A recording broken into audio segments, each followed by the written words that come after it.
Bienvenidos a las meditaciones cuaresmales con el Padrecito Juve.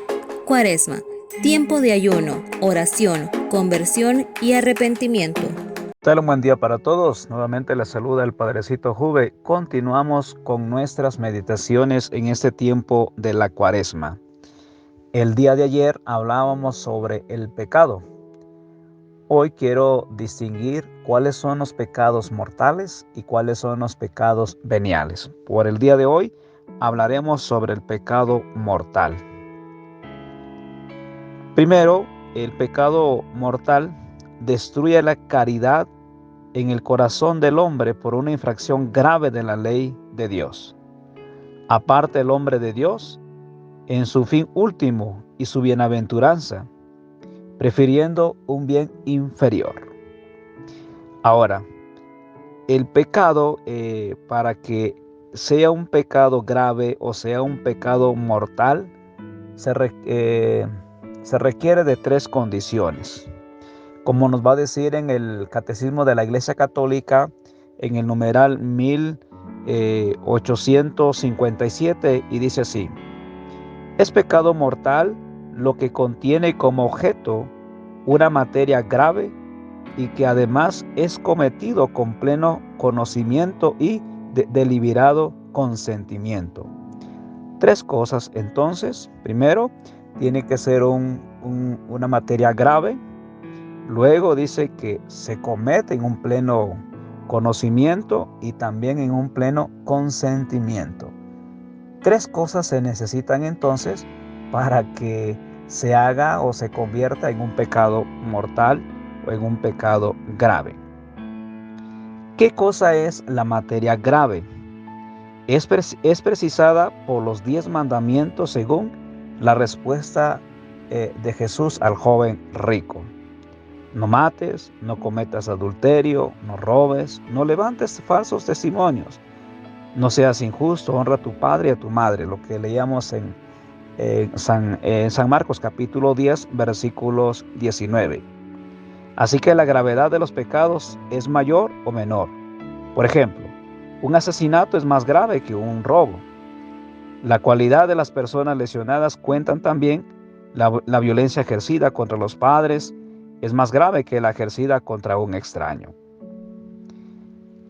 El pecado mortal, hemos dicho que se requiere también una plena conciencia y un entero consentimiento.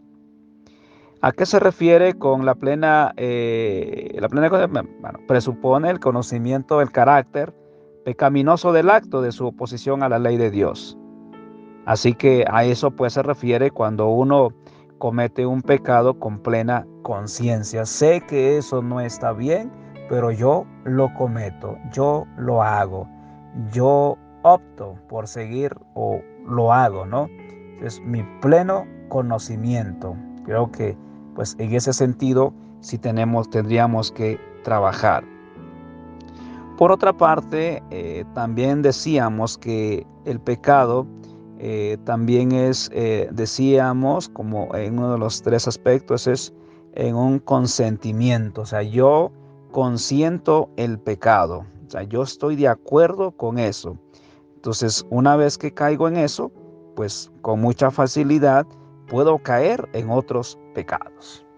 Y vean lo que dice en la primera carta de San Juan, capítulo 3, versículos 16 al 17, y dice así: si uno ve a su hermano cometiendo un pecado que no lleva a la muerte, es decir, ese pecado que no lleva a la muerte no es grave, no es mortal.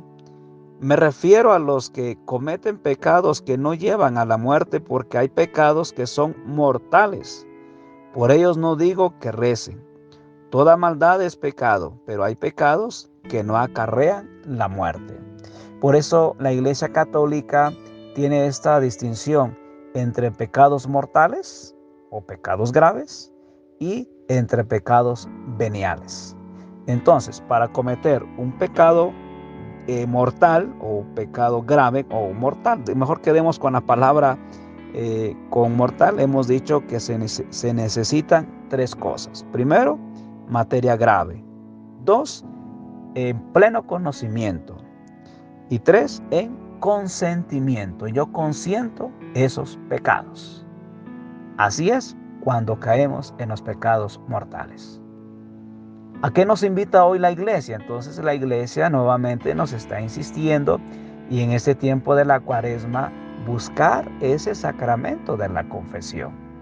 Porque una vez teniendo esa capacidad de arrepentirme y confesar mis pecados, pues voy a estar libre de estos pecados. Que el Señor pues nos ayude a todos a seguir perseverando en la gracia de Dios. El Señor esté con ustedes y la bendición de Dios Todopoderoso, Padre, Hijo y Espíritu Santo, descienda sobre ustedes y permanezca para siempre. Amén.